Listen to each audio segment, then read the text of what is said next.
Hey guys, so we've got a weightlifting class for you today. So I have designed this class so that it can be done in the comfort of your own home, or it can be done at the park or wherever you like. It also requires either minimal equipment or no equipment at all. So you can always make do. So I'm going to explain the warm-up first. Then after I go through the warm-up, we'll explain how the rest of the session is going to look. So with the warm-up, we've got 3 movements. We're going to do each movement 3 times. So the first movement is our frog pumps. So with the frog pumps, soles of the feet start together. We lay back on the ground. And then from here, we're pushing the hips up while pushing the feet together. So we hold for a second or two at the top and then come back down. So hips up, hold, and then back down. So with that, you should really feel a nice glute burn, especially with that hold at the top. So you'll do 25 frog pumps, and then the next movement is our 3-way calf raises. So 3-way calf raise just means 3 different ways of doing a calf raise. So you're going to do 8 reps of each movement. So for this one, we start with feet fairly close together, facing straight forward. So from the side, it'll look like this. So we come up. We want all 10 toes to stay on the ground. Ooh, keep your balance. So 10 toes on the ground, come up as far as you can to get that heel off the ground and control down. So we do 8 this way. Then we go heels together, toes out. 8 that way. And then we go 8 with the toes together or toes close and heels apart. So again, that focus is keeping all 10 toes on the ground. We want to try our best to not roll to one side or have any of the toes come up off the ground. The third movement is our world's greatest stretch. So with the world's greatest stretch, we come down into a lunge. Hands will fall inside that front leg. Now with the leg that is back, we want to try to keep that leg nice and straight. So I'm squeezing my quads, I'm squeezing my butt as well. So we hold here for a second or two, and then we turn towards the front leg. So I turn, I reach straight up. I'm still squeezing that glute and I'm still squeezing that quad. So I reach up, I hold for a second, I come back down. So that's 1. We're going to do 5 on each side. So again, squeeze, squeeze, turn, reach, and then back down. So after I've done 5 on that side, I then do 5 on this side. So again, hands inside the front leg, squeeze the quad, squeeze the butt, turn, reach up, and then back down. So with the world's greatest stretch, when you turn, try to focus on reaching up. Don't worry too much about trying to reach back, because what tends to happen is if we focus on trying to reach back, we tend to have that straight leg relaxes a bit, the hips drop to the side, whereas if we focus on reaching straight up, we can get a little bit more of a rotation through the thoracic, and we're able to keep those legs nice and strong. I am out of breath. So you'll run through that through those 3 movements 3 times, and then after you've done that, take a break, take whatever you need. Now, the first part that we have, we're going to have 2 movements. We've got our first movement, which is the split squat. We're going to do 10 reps on each leg. After you've done the 10 reps on each leg, we'll take a short break, about 30 seconds, 40 seconds, and then we go on to our second movement, which is our glute bridge. So with the split squat, there are a lot of options that you have, okay? So I'll show you the options from easiest, and then I'll show you ways to progress them and make them a little bit more challenging. So first thing we need to think of is our alignment. So in the bottom of our split squat, we want to have it so that that back leg, we want that back knee directly under the hip, okay? So we don't want to have it super far back. We also don't want to have it super far forward. So knee under the hip, we want that front knee in front of that ankle. If you can get your knee over your toes, that's great. Either way, just make sure that front foot stays flat on the ground. We don't want to push too far forward that the heel comes up. So once you've got your alignment, we start at the top, and how it's going to work is we go 3 seconds down, we pause in the bottom for 1 second, we come up as fast as you can, then we take a second pause at the top. So what it'll look like is 1, 2, 3, pause for a second, come up, and then go again. 1, 2, 3, pause, up. Now, if you find split squats challenging, having a broom or a doorway, door frame, something to pull against can really help, especially coming up, because we tend to be really good at controlling it down, but if we don't have the adequate leg strength, what tends to happen is the torso comes forward and we kind of worm our way up. Whereas if we can use a broomstick, we can come down, and then as it starts to get challenging, I can lean into that broomstick so it can help bring me up, okay? So you go 10 on one side, 10 on the other. If you feel comfortable with that, you can do the split squats with no assistance. So controlling down, coming up, control down, coming up. Now, if doing it without assistance is fine, you can do 10 on each side. You can do that all day. What you can then try is either add a load or you can modify the movement slightly. Now, if you have weights at home, 5 kilos, 10 kilos, you can use that. You could also use a bag of rice or throw a bunch of canned chickpeas or whatever cans you have in the cabinet, throw that in a shopping bag, and you can either hold the shopping bag against your chest or you can hold it by your side. So let's say this is my imaginary shopping bag. It is 7 kilos, so a lot of chickpeas.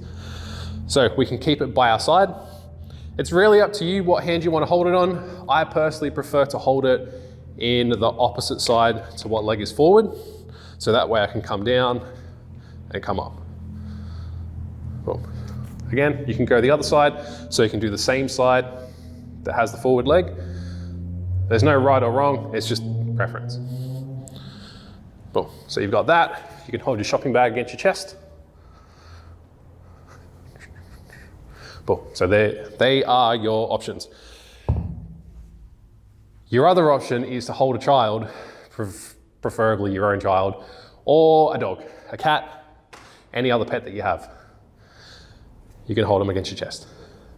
Now, another way, if you don't have weights, to make it more challenging, is to elevate the surface.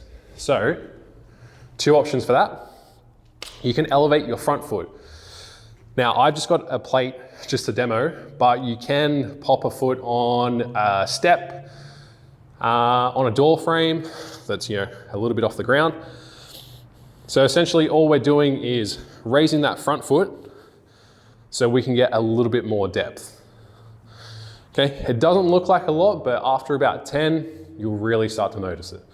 So we come down, same thing, 1, 2, 3, pause for a second, and then come up. Your final option is probably the hardest one out of all, is to do a rear foot elevated. So this one, you can pop a foot on a bench, a table if you have a low enough table, or even like your bed or your lounge. So you can go back foot on, we come down. So I'm still in that same position where my back knee is under my hip, my front knee is over my toes and in front of my ankle. That way I can come up, 1, 2, 3, pause, and then come up. So there are all your options for the split squat. So you're gonna run through 10 on the left side, 10 on the right side. Rest about 30 seconds, and then we're gonna do 20 glute bridges. Now with the glute bridges, nice and simple. Laying on the back, feet wanna be about shoulder distance apart. Then we push the hips up, hold for 2 seconds, and then control down. So we go 2-second hold at the top, control down for 2 seconds. As soon as your hips touch the ground, boom, come back up. So we start here, we go 1, 2, straight up, hold for 2, 1, 2, come down for 2, 1, 2, up. Boom. So again, 2-second hold at the top, control down for 2, come straight back up. So it'll be 20 reps on the glute bridge. Now, if you want to make those more challenging, you can pop your feet on a bench, a bed, a lounge, anything that has a slightly elevated surface. So if you wanted to do it on the side of your bed, on the side of your lounge, you go heels or feet on the bench, whatever feels comfortable. Then we go up, control down for 1, 2, come up, 1, 2, and then go down, 1, 2, up. Oh. So there are your glute bridges. Again, 20 glute bridges in total. Once you finish that, rest about 2 to 3 minutes, and then start again with your split squats. Okay, so that was part A.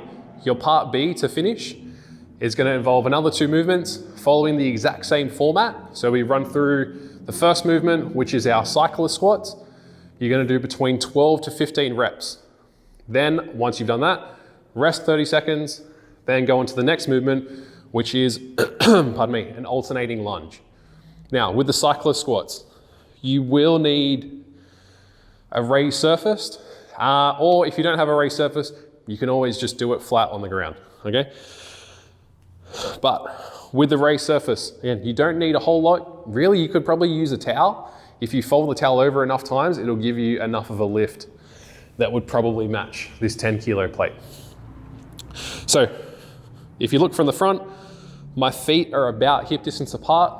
You can go a little bit wider if you like, but again, making sure that all 10 toes stay flat on the ground. And then what we're doing from here is we control down as far as we can and then come straight back up. Okay? So because it is 12 to 15 reps, for this one we want to try and stay fast. So we control down, come straight back up. Control down, straight back up. Okay? If you need to have a break at any point, then maybe just reduce the reps. Okay? Again, we want to aim for constant movement with the cyclist squats. Once you finish those, again, actually, you can add weight if you like, just like we spoke about before.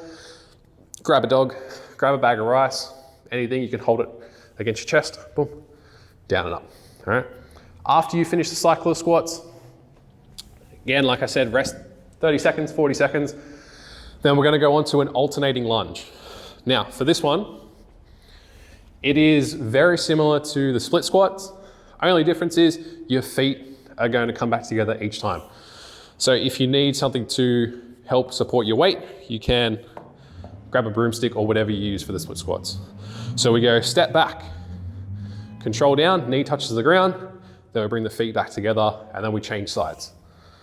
So again, finishing in a very similar position as what we're in for the split squat. The only difference is instead of being here, we're finishing here. So we go control down, back, control down, back, control down, back. So we've got 20 alternating lunges. If you don't need the broom or you don't need any assistance, it is just step back and down, back, back, down, back together. If those lunges are easy for you, easy for 20 reps, you can spice it up a bit and turn it into a jumping alternating lunge. So you would start in this bottom position and then you're going to jump up as fast and as high as you can, swap legs and then land in your lunge position. So it'll be up, down, up, down, up, down. If you are going to do the alternating lunges, I would suggest trying to catch yourself in that landing position before you lower down. You want to make sure that you're controlling it down so that that back knee just touches the ground. You don't want to smack that knee into the bottom of the ground, okay? So again, we go up, we land, control down. Up, land, control down. After you finish your 20 lunges, take about a 2 to 3 minute rest, and then we'll run through the cyclist squats and the lunges again. Now, as far as the amount of sets, ideally, we'd be getting through between 3 to 4 sets of everything. So we go split squats, glute bridges, rest. That's set 1. Split squats, glute bridges, rest, that's 2. And then doing that either 3 to 4 times, okay? Then to finish with the cyclist squats and the alternating lunges, if you can get through between 2 to 3 or 2 to 4 sets in total, then that would be ideal, okay? But just kind of get through as much of it as you can, or as much as your schedule allows. I know not everyone's gonna have time to do 4 or 5 sets of everything, but again, 3 to 4 sets is kind of that sweet spot and what we'd like to aim for, all right? So let me know how you go. Hopefully you guys enjoy it. If you have any questions about anything that we did today or anything that's coming up in the future, if you got any questions in general, feel free to shoot us a message and let us know how you go. Have fun.